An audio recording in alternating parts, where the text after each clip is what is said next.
seminary, I found myself struggling, which was unusual for me because school came fairly easily. When I first got there, I had to figure out, like everybody does, how to write papers and research and do all those things. But after 7 years of going to school, I was unaccountably tired. I was cranky, just ask my wife. I was frustrated with what I had to do, and I just couldn't concentrate. Day after day after day, I'd sit down to write major papers that I was supposed to do, and I'd try and write them, but I just couldn't seem to get started. I'd get distracted, and I just wanted to be alone, and I wanted to sleep. And yet I couldn't sleep. Maybe some of you can relate to a time in your life like that. Up and down I went, back and forth I went, and found myself actually having, for the first time in 7 years, to actually go to my teachers and ask for extensions and say, I'm sorry, I just can't get the work done for some reason. And I didn't know what was going on. I didn't know what was happening to me. I just knew it was something that never happened before. Thankfully, since. Fortunately, wise people in my life noticed something was going on. They suggested I contact a few people and get some help, and it turned out I was struggling with depression.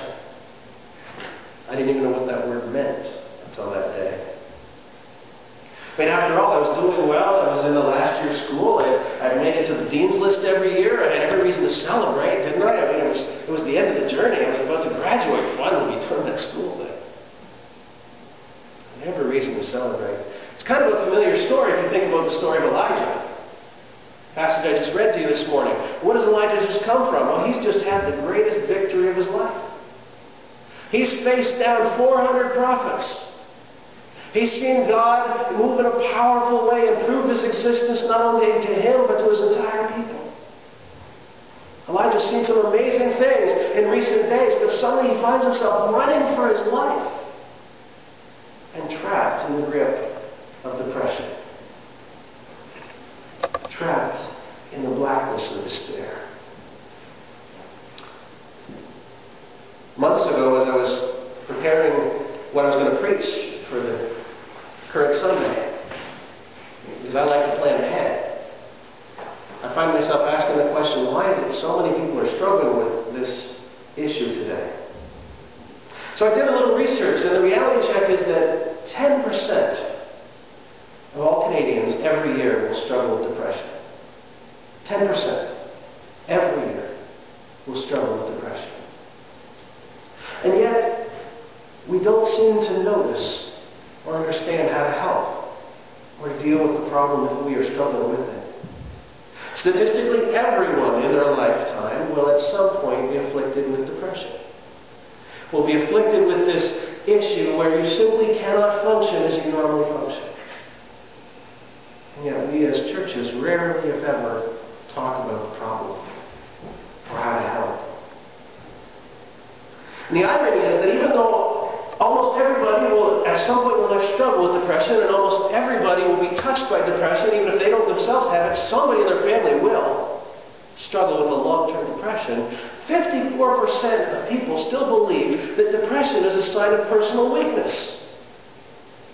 That it's somehow a failure on the part of the depressed to deal with their sadness, their garbage, whatever the opinion is. We're very fortunate, that we belong to a Baptist convention that actually has started an initiative to help people dealing with depression. It's called the RAFA Initiative. And it's interested in how we can help the 80% of depressed people that are not currently getting help. Think about that. Imagine if we ignored 80% of the people with cancer. Imagine if we ignored 80% of the people with heart disease. We wouldn't dream of it. And yet 80% of those with depression are not getting help. And whether we want to help someone else or ourselves this morning, I want to talk about how we can be healed. About the role God can play in our healing. In order to do that, we have to understand the nature of depression. We have to understand the problems with depression, and we have to explore together how God can help. So let's look at the nature of depression. Let's look at the symptoms and causes. For me, I was agitated. I was anxious. I couldn't concentrate. I withdrew. I had problems sleeping. I had changes in my appetite. I got angry. I resented people. Any of that sound familiar to any of you? Elijah had a reason that he was depressed. Depression has a cause, and this is the key. So often people just say, "I'll just snap out of it." What's wrong with you when you struggle with depression? So often they just say, "You should get over this," as if it was something you could magically just snap your finger. "Oh, you should pray more. That'll fix the problem." Friends, it's not that easy. Because depression has a cause. Look at Elijah's life.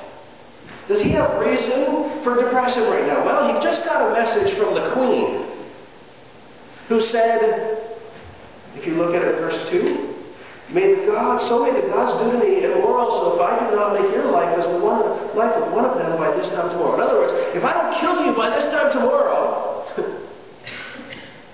I'll kill myself. I mean, that's a threat, right? The queen of the country is telling him, you're a dead man. Anybody would that depress anybody here? Would that bother you a little bit? I mean, no, seriously. He had a reason to be depressed. He was afraid for his life. This wasn't something he had expected or planned for. He was just doing, get this, the will of God. When he found himself running for his life. He did nothing wrong. He was the most powerfully equipped prophet of God that had ever been. And this is a man that when he prayed, fire came down from heaven and burned up stones. This is a man that when he prayed, it rained for the first time in 3.5 years. This is a man who knew about God and who followed him faithfully. And yet he finds himself afraid for his life. Why is he depressed? First of all, he's afraid. He is so afraid, it says in verse 3, he arose and ran for his life and came to Beersheba, which belongs to Judah. And look at this, he withdraws. He leaves his servant there. He travels another 24 hours into the wilderness. Another whole day. That's a long hike, eh, Steve? 24-hour hike. That's a guy with some endurance. You would think, except it's endurance born of desperation. He doesn't know the answer to the situation, so he figures, I'm just going to get away from everybody. I'm going to get as far from everybody as I can. And maybe, that way I'll be safe. But it doesn't work. Because it says he went a day's journey into the wilderness and came and sat down under a broom tree. And he asked, what did he ask? He's by himself. He's talking to God, the God who has just done those miracles. And he asks that he might die, saying, it is enough now, O Lord. Take away my life, for I am no better than my fathers. Elijah has a reason for his depression. He's afraid, he's despairing. And that typical symptom, either you can't sleep or you sleep a whole lot. It says he lies down under this broom tree in the wilderness and goes to sleep. No food, no water, no friends, by himself. He's giving up. It would be so tempting to say, Elijah, snap out of it. You know better. You know what God can do. Many things can cause depression. Trauma, abuse, loss, neglect, criticism, divorce, addiction, violence, racism, poverty, aging, hormones, chemical imbalance, incorrect thinking, loss of meaning, illness. There's lots of causes. The first thing we must acknowledge is that there is a problem called depression. It's a real illness. It's a real problem. And we must acknowledge it in order to help with the problem. And that's the thing. Depression does exist. It's understood as an illness, a disease today by the medical field. But many people don't see it that way yet because it still has a stigma attached. It used to be always hidden, didn't it? Even today, that's what most people try and do. They try to hide the fact they're struggling, that they're depressed, or that somebody they know and care about is depressed. After all, didn't we used to lock up these crazy people? Not that many years ago. Somebody struggling with mental illness or depression was just locked away and hidden, and you wouldn't even admit you had a family member with depression. You just, when they asked, oh, well, they're not doing very well, and you move on. Right? It's time to get rid of the stigma. It's not the fault of somebody struggling with depression that they have depression, any more than it's the fault of somebody with a common cold that they have a cold. It happens. It's an illness. And friends, we need to acknowledge that. There are good reasons why good, strong people struggle with this illness. We need to acknowledge that and bring it out in the open and be willing to talk about it. Be willing to listen to those who are depressed and come alongside them. That's what we're called to do after all. To bear one another's burdens. To love one another. But to do that, we have to understand it, and it's horribly misunderstood.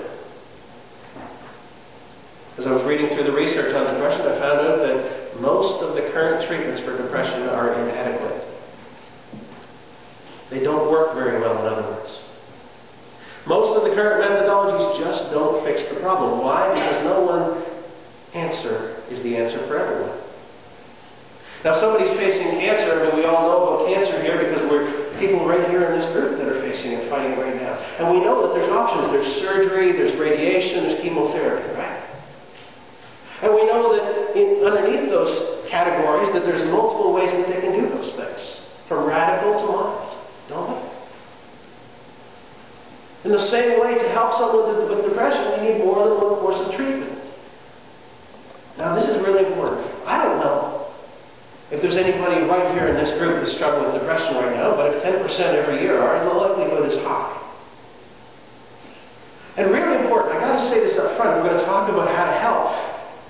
You need to encourage people struggling with depression to go to the doctor, and to go to the psychologist or the counselor, and to go to the pastor, and to talk about their problem, and to take their medication. You need to do all those things. But it's equally important that we realize that depression really at its root, except in the case of chemical imbalance, which is rare, is a spiritual problem. It's a sickness of the soul, and therefore one which God is especially able to deal with. It's a funny thing, you know, God has been dealing with depression and depressed people since long before Prozac was invented. Or Zoloft. He has been. In fact, there's example after example in the Scriptures of those who struggle with depression. Job, for anybody think Job had a reason to be depressed? Just maybe. I mean, every one of his children crushed by his house, for starters. Loses everything, diseased. His wife is mad at him. His friends are giving him bad advice. The guy's got a real problem on his hands. He's got reason for his depression, but don't mistake it. He's depressed. He asks, like Elijah, I wish I'd never been born. I don't really want to live anymore. How about Abraham and Sarah, who promised a child and then waited for years? I'm sure they were depressed at times about that. Or Joseph. He had no reason to be depressed, did he? Sold into slavery, beaten by his brothers, then accused of cheating on his boss's wife, with his boss's wife, all the rest of it. Any reason for him to be depressed? Example after example in Scripture of people who dealt with depression and who God helped through it. We all could name people in history in our time. Famous folks that struggle with depression. Some you've heard of, maybe Woody Allen, Terry Bradshaw, Jim Carrey, Charles Dickens, Harrison Ford, Angelina Jolie, Martin Luther, Mozart, Beethoven, Winston Churchill, Johnny Depp, Robin Williams, Margaret Trudeau, all struggle with depression. And yet somehow, before the invention of pills or potions or psychology even, these people were helped by a loving God and the people of God working with them. See, God will help with depression. I want you to notice something interesting here. There's Elijah sleeping under a broom tree, feeling sorry for himself, right? Isn't that what we say about people with depression? You're just feeling sorry for yourself. Get over it, right? God shows up and sees his most powerful servant feeling sorry for himself. And God says, Elijah, buck up, buddy, it's going to be okay. Is that what he says? No. Does he say, I'm really sorry, Elijah, I wish I could help you, but they haven't invented Prozac yet? No. What's he do? He does something really interesting. I think that this is an amazing answer to a spiritual problem. He provides some food and some water. And he says something really radical. Elijah, get up and eat. How's that for radical? See, when I was struggling with depression, what I realized, that anybody who struggled with it, or anybody you know who struggled with it, will tell you this is true. When you're in the midst of the grip of depression, you can't make big decisions. In fact, you're doing well to figure out how to get up out of bed and dressed in the morning. You cannot overcome the problem by willpower. You cannot overcome the problem because somebody cracking a whip. You can't overcome the problem because there's a crisis on your hands. You can only do the most simple things imaginable. God knows that. And what's funny is we miss this, that God speaks in the mundane. He doesn't come to Elijah and say, Elijah, here's the next big vision. You've dealt with the prophets of Baal. You've dealt with Ahab and Jezebel. Now I want you to go do this big thing. He doesn't do that. Instead he says, Elijah, get up and eat. I got some food for you. It's all ready. And then, you notice what happens next? After he gets up and eats, Elijah lies down and goes back to sleep again. And God lets him rest. It's not that complicated, God's help. When he said, get up and eat, Elijah was able to. So was I. Those with depression can usually do the mundane if it's offered to them by hands of love. One of my favorite devotional authors, Oswald Chambers, my favorite mentor, calls him Ozzy. Points out that the angel did not give Elijah a vision or explain the scriptures to him or do anything remarkable. He told Elijah to do the most ordinary thing, to get up and eat. And he goes on to say that if we were never depressed, we should not be alive. Because it is the nature of a crystal never to be depressed. A human being is capable of depression. Otherwise there will be no capacity for excitement or joy. We have to be able to feel the one to feel the other. We have to be able to understand that there are things that are going to depress us. Sometimes for a short time, sometimes for a long time. There are things in the nature of death. There's times when we look at ourselves and our lives when we are going to get depressed because we're not where we want to be or where we think we should be. And we need to always take into account that we each have the capacity to become depressed. And that's why we need to find God in the mundane. Because when the Spirit of God comes, if you were to read on in chapter 19 to when God shows up, you find Elijah being sent after he's eaten twice. He's sent to the mountain of God, and there he waits in this little cave. And there's a mighty rushing wind, and there's sound and noise and fury. And he realizes that's not where God is. God is in the still smallness that speaks. I want you to notice this morning how God healed Elijah. First, he did not teach the depression as something intangible. He taught it. He treated it as a real illness. He treats it the same way he treats any other illness in Scripture. With love and with what's needed to fix the problem. He loves him, he cares for him, he meets his needs, and he grants him rest. And I want you to follow me just briefly as we close here with the 4 things that God did after he fed him. The first thing God did for Elijah after he got him fed and rested is he sent him to church. He sent him to the place where God meets with people. He sent him to the mount known as Horeb. That's where God had always shown up. Just as today we believe God shows up when 2 or more are gathered. He sent him to a place where he could get help. Galatians 6 verse 2 is where it tells us to bear one another's burdens and so fulfill, interesting, the law of Christ. When people are struggling with depression, this, of all places, should be a safe place to be honest and to get help. Secondly, he had Elijah share his struggle with him. Twice God asked him, like God didn't know. He says to Elijah, Elijah, what are you doing here? It's not a trick question.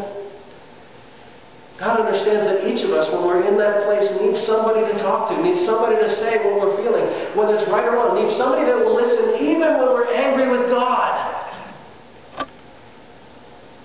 Needs somebody that will not judge, but instead will go, I understand. And just hear what they have to say. Because when you're depressed, that's what you need. That's what I found.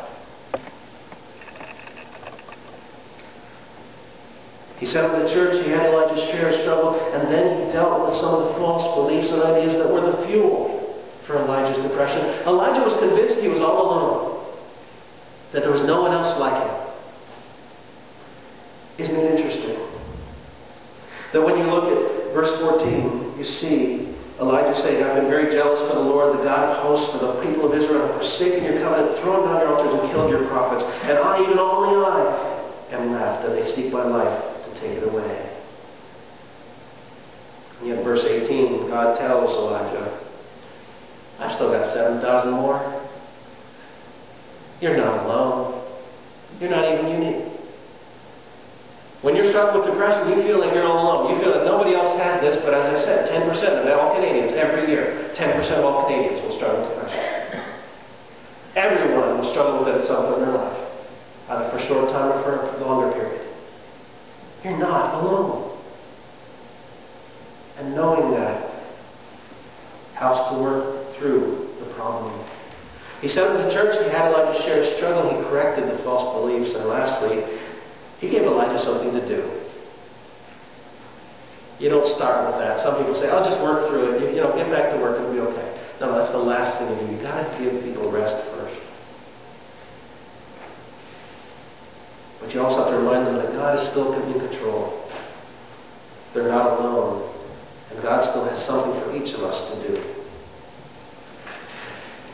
When the Allied troops were walking across Europe, they came across a bombed-out building.